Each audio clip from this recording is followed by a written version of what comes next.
In 1549, a couple buys an estate on the River Derwent. The price, £600. The name of the place, Chatsworth. Today, it stands as one of the best-known country houses in England. Paintings, sculptures, libraries, vast gardens. Visitors come for the architecture and the art. But behind this surface lies a second story. And it does not begin with the Duke. The driving force is Elizabeth Hardwick, called Bess. She belongs to the gentry, the lower landed nobility. At around 14, she is married. Soon after, she is a widow. She marries 4 times in total, each marriage bringing her more property. Her second husband is Sir William Cavendish. He works in the circle of Henry VIII and profits from the dissolution of the monasteries. With him, she buys Chatsworth in 1549. In 1552, Bess begins to build. The site is anything but ideal. The ground is damp, the river is close, London is far. Bess chooses this place anyway. The land is drained, foundations are laid. Stone, wood, and lime are brought in. William finances. Bess oversees. In 1557, William dies. He leaves behind debts and an unfinished house. Bess builds on. By the 1560s, an Elizabethan manor stands here, with courtyards and towers. The owners are recorded. The workers are not. A few years later, the house becomes part of a conflict over a queen. In 1568, Mary Stuart, Queen of Scots, flees to England. She is seen as a political risk. Her custody falls in part to George Talbot, Earl of Shrewsbury, Bess's 4th husband. Several times Mary is brought to Chatsworth, to rooms above the Great Hall. By day, she is a noble guest. By night, the door stays watched. Bess and Mary work together on embroideries later known as the Augsburg hangings. 2 women, with more between them than custody. But this first Chatsworth barely exists today. It was not destroyed. It was replaced. In the late 17th century, a descendant, also named William Cavendish, takes a central role. He is among the men who invite William of Orange to England in 1688. James II loses power. The Glorious Revolution changes the kingdom. Cavendish is rewarded. An earl becomes a duke. Between 1687 and 1707, he has the old Chatsworth taken down piece by piece. In its place, a Baroque house rises, symmetrical, larger. The painted hall is decorated with scenes of triumph. The house is no longer simply a residence. Whoever walks through it should see power and possession. This rebuilding needs money, materials, and many hands. In the account books of Chatsworth, there are numbers: wages for masons, stonecutters, smiths, glaziers, carters, but rarely a full name. A mason is paid over years, summer and winter.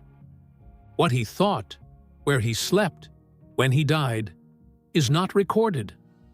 The ceilings others painted are admired. The hands that held the scaffolding remain nameless. The money comes from rents and yields of land worked by others. The owners, architects and artists stand in the light. The rest stand in the books as an entry, not as a person. In the 18th century, not only the house changes, the surroundings change too. In 1748, the 4th Duke marries Charlotte Boyle. Through this marriage, further estates and works of art enter the family. He then commissions Lancelot Capability Brown to redesign the park. The course of the Derwent is altered. Trees are planted. Sight lines are opened. The landscape is meant to look natural, though it is planned.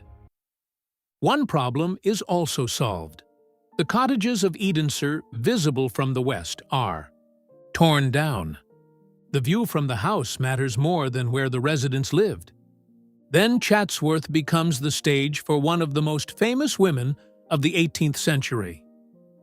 In 1774, the 17-year-old Georgiana Spencer marries the 5th Duke. He is 26 and barely speaks to her. Outside, she becomes the most famous woman in England. Her hairstyles are copied, her appearances for the wigs celebrated, her face sold in caricatures. Inside, she plays cards and loses. Her debts grow, and she hides them, because the Duke would use them as leverage. From 1782, his mistress, Lady Elizabeth Foster, lives in the same house. The three of them, for years. Outside, Chatsworth remains a place of splendor. Inside, it grows tighter. In the 19th century, a new duke transforms the estate with glass, coal, and engineering. In 1811, the 6th Duke inherits Chatsworth. He builds a new north wing, a sculpture gallery, expands the library. In 1826, Joseph Paxton arrives. He is 23 and becomes head gardener. Paxton is not of the nobility, but from a farming family. From 1838, the Duke has the entire village of Edensor moved over the hill out of sight. Paxton plans the new village. What the 4th Duke had begun is now carried through. Then Paxton builds something that has never existed before. In 1840, the Great Conservatory is finished. A glass house of glass and iron. 84 meters long, 37 meters wide, 19 meters high. The largest glass building in England of its time. Inside grow plants that would not survive the climate of Derbyshire. Beneath the building, 8 boilers work. Coal is brought in through tunnels. Workers keep the warmth day and night, so the plants live. Paxton also studies the great leaves of a giant water lily here, the Victoria regia. Their ribs show how weight can be carried without a solid surface. From this observation comes a building that will shape London. In 1851, the Crystal Palace rises in London for the Great Exhibition. Glass and iron, modular, quickly assembled. A symbol of the industrial age. A trace of this project leads back to Chatsworth. Not to a drawing room, but to a glass house, to boilers and coal. The Great Conservatory itself does not survive. In the First World War, staff and fuel run short. The plants die. In 1920, the building is taken down. The next crisis does not come from building, but from taxes and war. Already in the First World War, men from the estate go to fight. Some do not return. In 1939, Chatsworth takes in an entire school, Penrose College from Wales. 250 pupils, their teachers, and 26 pianos move into the house. The painted hall becomes an assembly room. Staterooms become dormitories. For 6 years, the house is a school. In 1950, the 10th Duke dies. He had tried to lower taxes through a transfer of assets, but he dies just weeks too early. The full rate applies, 80%, around £7 million. To keep the house, the family has to give up large parts of its other holdings. Andrew Cavendish, the 11th Duke, inherits the crisis. He had not expected the role.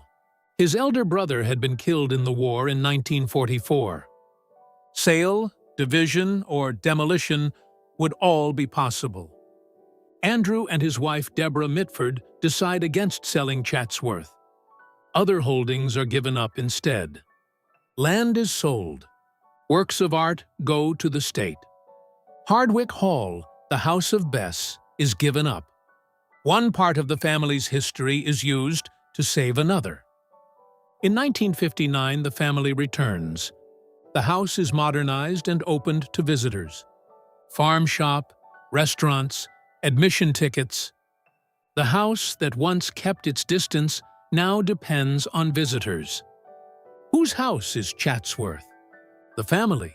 Who preserved it? The workers who built and maintained it? The tenants whose payments carried the estate? The villagers of Edensor whose homes vanished from the view? The schoolgirls who lived inside it through the war? The visitors who pay admission today? There is no single answer. The rooms show art, wealth, and preservation. Less often do they show the people who lit the fires, carried the coal, cleaned the floors, or had to move away. Chatsworth is not only a beautiful house, it is also a place where it becomes visible how much history is missing. And then there is Edensor,